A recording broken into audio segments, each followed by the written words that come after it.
Hey guys, how's everybody doing today? What I want to talk to everybody today about is your current state of business. You got to be very careful that it doesn't change your mindset significantly, so that your mindset significantly isn't going from way over here to way over here, or way up here, to way down here. You've got to be more even keel. And this can be something that's very, very difficult for somebody that is new in business. And what I'm talking about, really is slow weeks can really make you doubt your future, but busy weeks can make you overconfident. And this is one of the biggest mistakes that a new business owner or a new junk removal business owner or whatever can make is business fluctuates. This is definitely not a business that is consistently busy, consistently slow. Even during busy seasons, you might have a month or something like that where you're balls to the wall every single day. You're completely booked. It's everything you can do to keep up. You got guys working, either you're working or you got guys working from 6:30 a.m. till 9 p.m. every single day. And you got to get out there and get after it, because you're going to have a slow period that comes up somewhere in there. And it can be right smack dab in the middle of what's generally the busiest month of the year. Like, we'll get our busiest months of the year are June, August, October. Now we're busy as hell from May all the way through December. So January, February, March are kind of our three slowest months. But we are absolutely, almost every single year, our busiest month is June, August, and October, almost every single time. But hey, it wouldn't surprise me if we get into June and if we've been balls to the wall for a month straight, and all of a sudden we have one slow week. And it's not going to bother me all that much anymore. Even a couple weeks being slow ain't going to bother me that much anymore. But we're working with some guys that just a couple slow days, and they're thinking that the world's about to end, that they're gonna, they got bills they got to pay, they got some debt they got to pay. They're worried they're not going to be able to meet those obligations.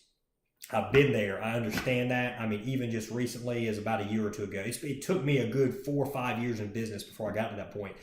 Now, part of that is we're not stretched out quite as thin now. We have a little bit more cash reserves, not a whole lot, because again, we're big time investment. Everything, all the money we get goes back into the business, or goes into, generally back into the business, but we might have another investment or two we work on. But normally everything's back into the business. So it's not like we have a huge cash reserve. But I've learned that everything's always going to work out. So your slow weeks can be a time period where you really, really, really can screw yourself up in business, and that's mentally. What'll happen is you start thinking real negative, and once you start thinking negative, then that hurts your complete outlook on business. Some people will shut doors when they get negative. They'll quit answering the phone, even though all they want is that phone to ring. They want, because it could be business on the other end. They can get feeling so depressed that they stay at home, they watch TV, they pig out on food. And they're low energy at that point, and they're just not, when they answer the phone, they're not at their best. They're not answering that phone at their best. When you're busy, that's when you do the best work. When you're busy and you've got all that energy, you've got all that enthusiasm, you're out there, you're kicking ass and you know it. That's when you pick that phone up and you're super enthusiastic with the customer, and you just have great energy. But when you're slow, you don't bring that energy to the phone call, and that makes your phone call suffer. Now, on the other end of it, you'll get into busy season, or you get into a busy period, and a lot of people are balls to the wall busy right now.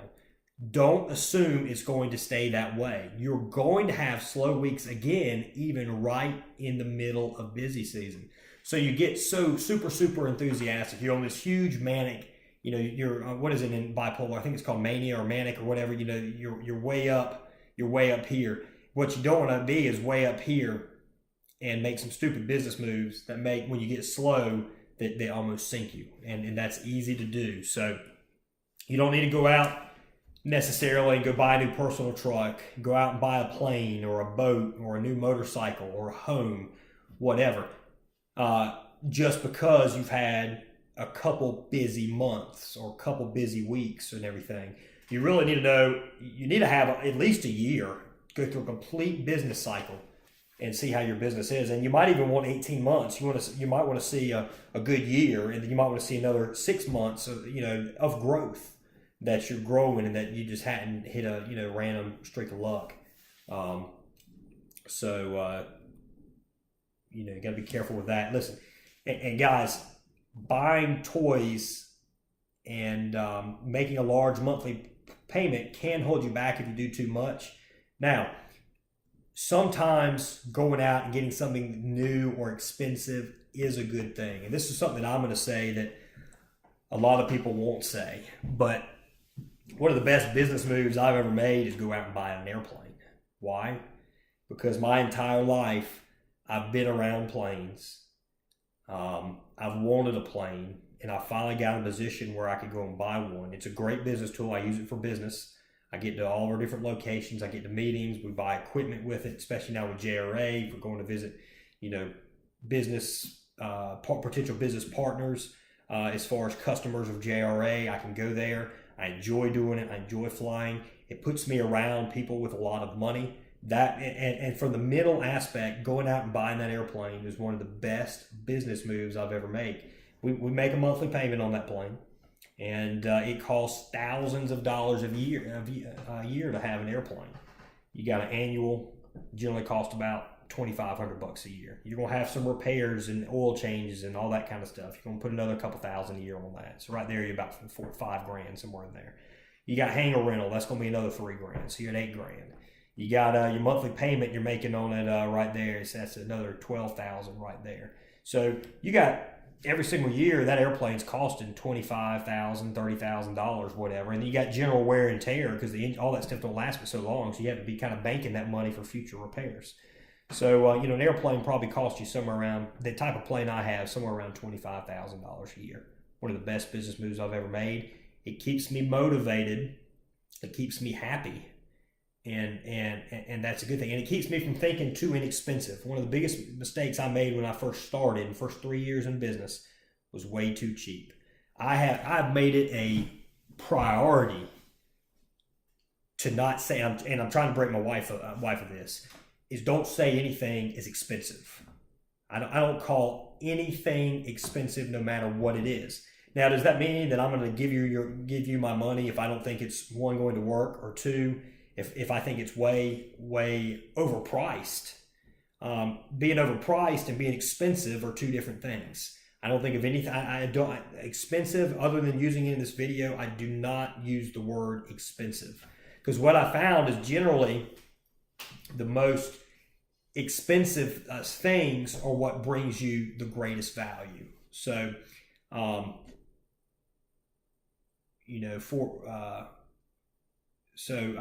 used, all right, for example, Harbor Freight.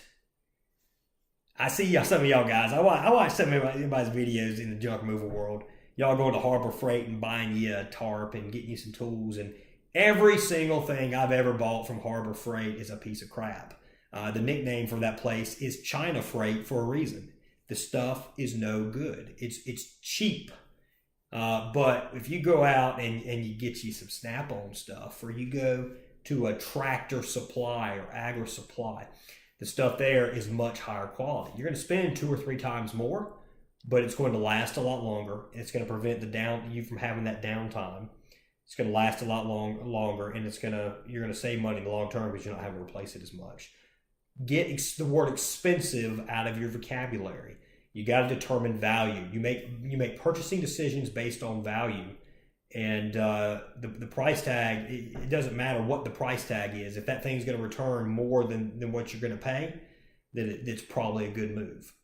So if you're spending $10,000, it's going to make you $15,000 or $20,000, and it could just be knowledge. And it doesn't matter how long it takes. There's a self-improvement seminars and all. Some of these seminars you go to or these big events, 10X Growth Con or whatever, that's a $2,000 convention. But if you go there and you spend $2,000 and you gain knowledge, it really doesn't matter how much knowledge you gain. Even if you just gain a little bit, it's worth that $2,000. So I just try and get the word expensive out of my vocabulary. The other issue with the word expensive is when you start thinking cheap on your expense end, then you think you can't earn as much money. So you think cheap on your income end. When you think cheap on your expenses, you think cheap on your income. That right there, that realization that I made in the last year has been one of the greatest realizations I've ever made. And I'm very philosophical. I'm always thinking. I'm always thinking about life, about business, about where I want to go, about where I've been, about what I want to do, about how I want my body to look. What kind of relationships do I want with friends, with family, with my wife? I consider everything that I'm doing, and I look to make things. I think about it all the time, and by thinking about it, I can kind of sculpt it and make it come to fruition. So, controlling your thoughts is one of the greatest things you can do to assure your success. And it starts, if you want to achieve great wealth, if you want to build a very successful business, very successful junk removal business, or whatever business you're in, you got to quit thinking cheap. If you keep thinking cheap, then you're not going to live the life you want to live. You're not going to have the freedom you want to have, and you're not going to make as much money as you ultimately could.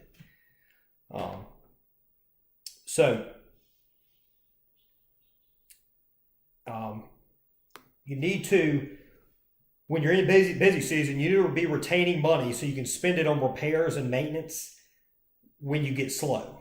Because that's the point where you have time to fix things. Don't go out and spend all your money when you're busy, and then when you get slow, you won't be able to keep busy by working on stuff, repairing stuff, improving stuff, all that kind of stuff. So when you are slow, you need to be out there fixing things. You need to be calling on realtors. You need to be attending Chamber of Commerce meetings, strategizing your growth. Taking a family day or two is okay. You need to stay busy throughout that family day, whether it's working on work or it's staying active with your family. No just sitting around watching TV, not paying attention to your family members. You need to have a purpose. You need to be crossing stuff off, items getting crossed off. Because what will happen is if when you're doing stuff, even on your slow days, you think you're busy. Again, we're controlling our thoughts here. We're keeping positive. We're not letting negativity creep into your life. One thing you got to remember is when you're slow, the business is always going to come. Just if you have one slow week, that business is still out there. What it means is it's going to pile on all at once. It's going to be trouble for you to really keep up. So take advantage of that time to get your people some vacation time, some time off so they can recharge, because they're going to have to come back and they're going to have to hit it hard once that business comes. And it always is going to turn around. It always have been doing it. Like I said, we've been doing this 6 years now.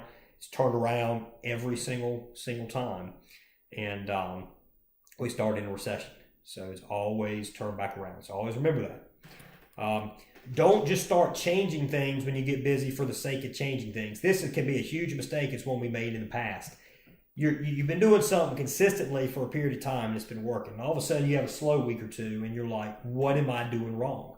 And one of the worst things you can do is get on the customers' online bookings, competitors' online booking systems, and see how busy they are. That's one of the worst things you can do, because if they're busy, then you really start thinking, what am I doing wrong? Now, in our case, and any of my proteges that are paying attention to what I'm saying on this YouTube channel and are working with us, I always preach you have to be able to get to same day bookings, same next day bookings, quick turnaround time. Otherwise, you miss out on a lot of business. If you're able to get that same day service, and a lot of your competitors aren't, your competitors will be booking out. So your competitors might be booked out close to a week. And that means because you had a busy week, you did 8 or 10 times the amount of business they did. You cram that business into that period, that week.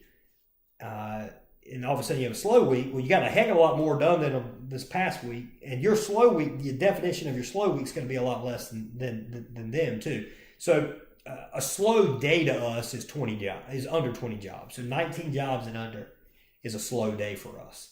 A slow day for all of our competitors is 2 or 3 jobs in a day. So that's what I'm talking about right there. You got a little bit of a difference in what do you consider slow.